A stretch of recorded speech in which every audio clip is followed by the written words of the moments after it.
The repeater.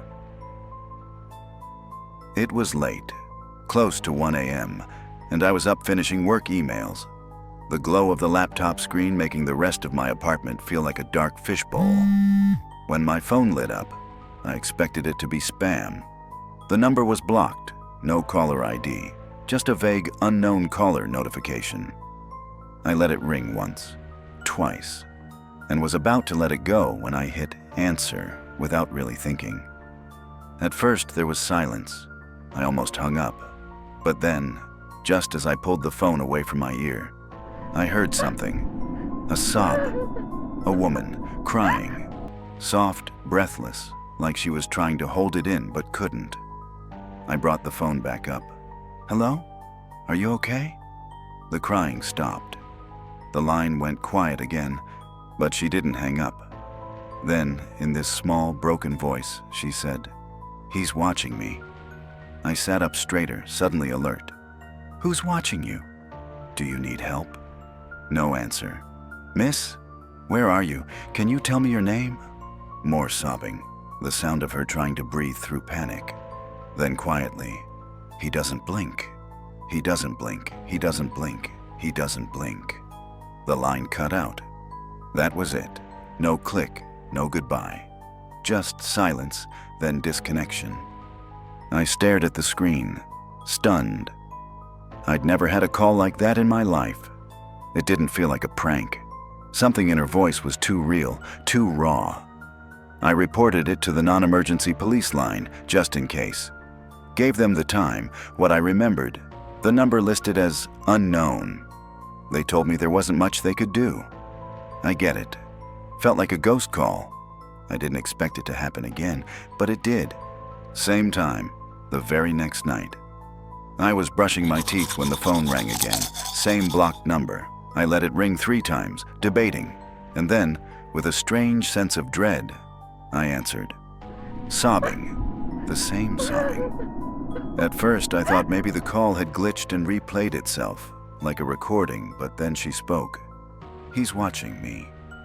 Same words, same intonation, like she was reading from a script or reliving it exactly. My throat went dry. Is this the same woman from last night? More sobs. Then, like before, "He doesn't blink. He doesn't blink." I waited, but this time she didn't hang up. She whispered one more thing before the line died. She said, "Brendan." That's my name. I hadn't told her my name. I hadn't even spoken it during the last call. I sat in silence for a long time after that. I didn't sleep much. By the 3rd night, I knew what to expect, or at least I thought I did. Midnight passed, nothing. 12:30, nothing. I started to think maybe it was over, that maybe my brain had made too much of it. Then 12:57 a.m. Phone buzzed. Unknown caller. I answered instantly this time, sobbing, but heavier now, desperate, wet, and gasping like she'd been crying for hours. "He's watching me," she said. "He doesn't blink." I felt sick. "Why are you calling me?" A beat. Then, "Because you listened." Her voice had shifted slightly. Still shaking, still scared, but like she was aware now, like she'd crossed some kind of threshold. "You can stop this," she said. "Stop what?" "He's outside." I stood and walked to the window before I could stop myself. "No one's outside," I said. Her voice cracked. "Not yet." Then the line went dead. I barely slept that night. Every noise made me jump. Every shadow outside the window twisted into the shape of a man with wide, unblinking eyes. The 4th night came faster than I wanted. I tried to pretend I wasn't waiting for it. Tried to watch TV, read, scroll endlessly, but nothing could shake the anticipation. My phone felt like a ticking bomb in my pocket. At exactly 12:57, it rang. Same number, same silence, then the sobbing. "He's watching me," she whispered. "He doesn't blink." I stayed silent. She spoke again. "Brendan, please. How do you know my name?" "You listened," she said again. "No one else ever does." "Who is he?" She didn't answer right away. I could hear her breathing, panicked, like she was hiding in a closet. Then she whispered, "He was outside my window. Now he's inside. I can't see him, but I feel him." "Where are you?" "I'm where you'll be tomorrow." The line went dead. That time, I didn't sleep at all. I left every light in the apartment on, phone in hand, watching the front door. There were no knocks, no sounds, but I could feel it. The weight of something pressing in, a wrongness in the air. When the 5th night arrived, I tried everything to break the pattern. I turned off my phone, put it in the freezer, anything to stop the call from coming through. It didn't matter. At exactly 12:57 a.m., my phone rang from inside the freezer. I don't know how. I had shut it off, battery dead, or so I thought. But the screen lit up, and the call came. Unknown number. I answered. She wasn't crying anymore. Her voice was completely calm. "He's at your door, Brendan."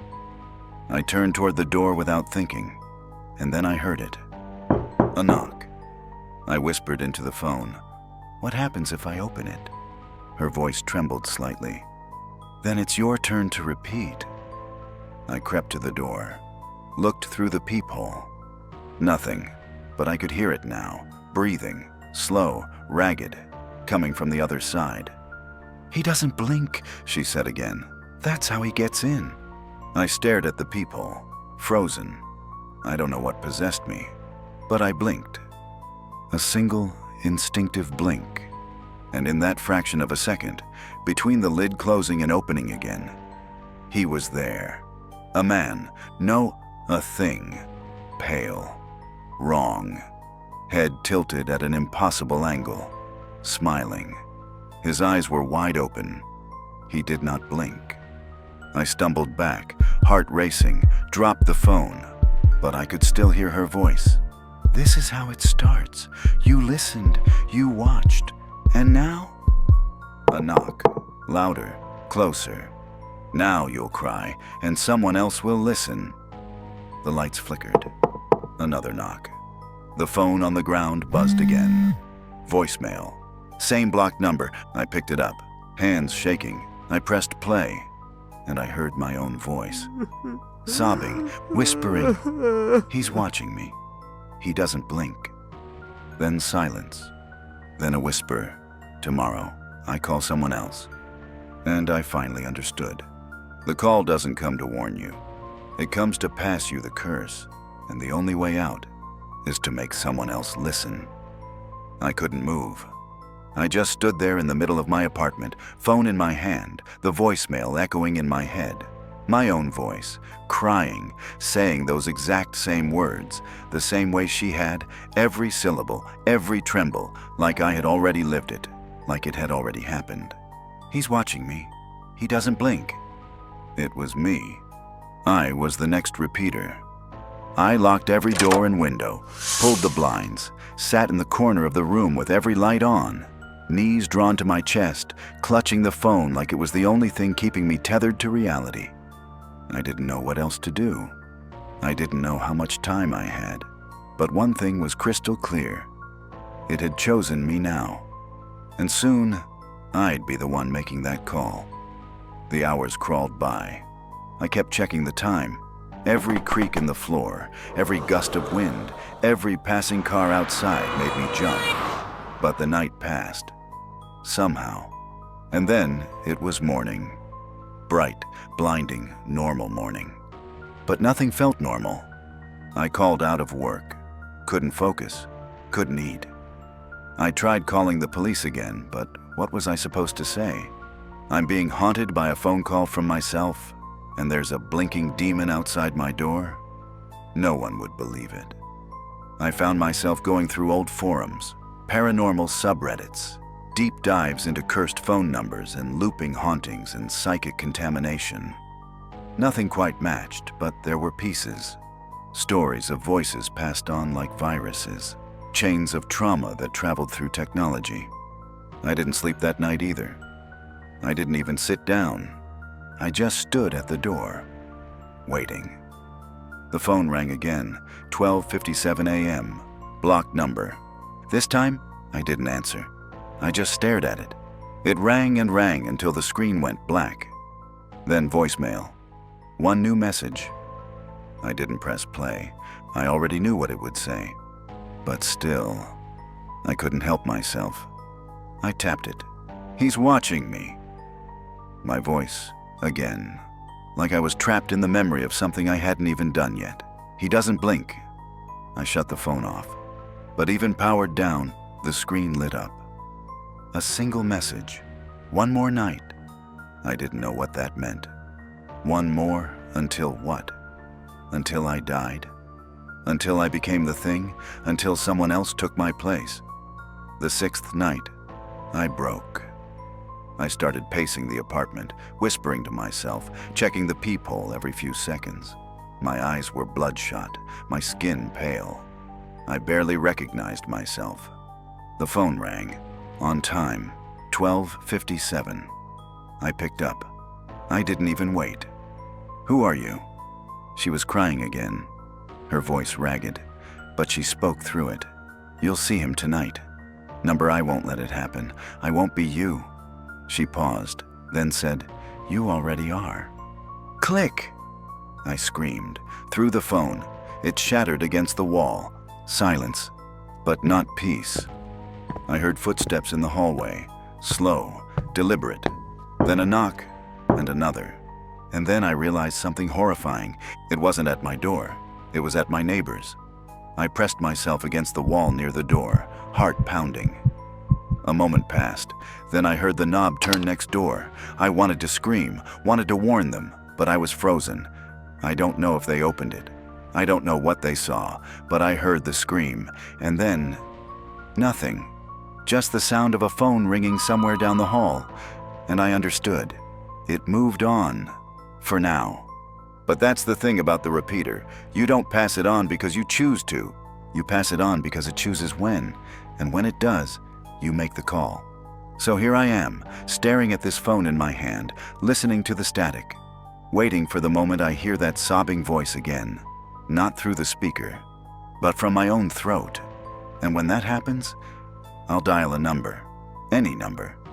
Maybe even yours. And I'll whisper, He's watching me. He doesn't blink. And pray that you listen. Because if you don't, then I'm stuck.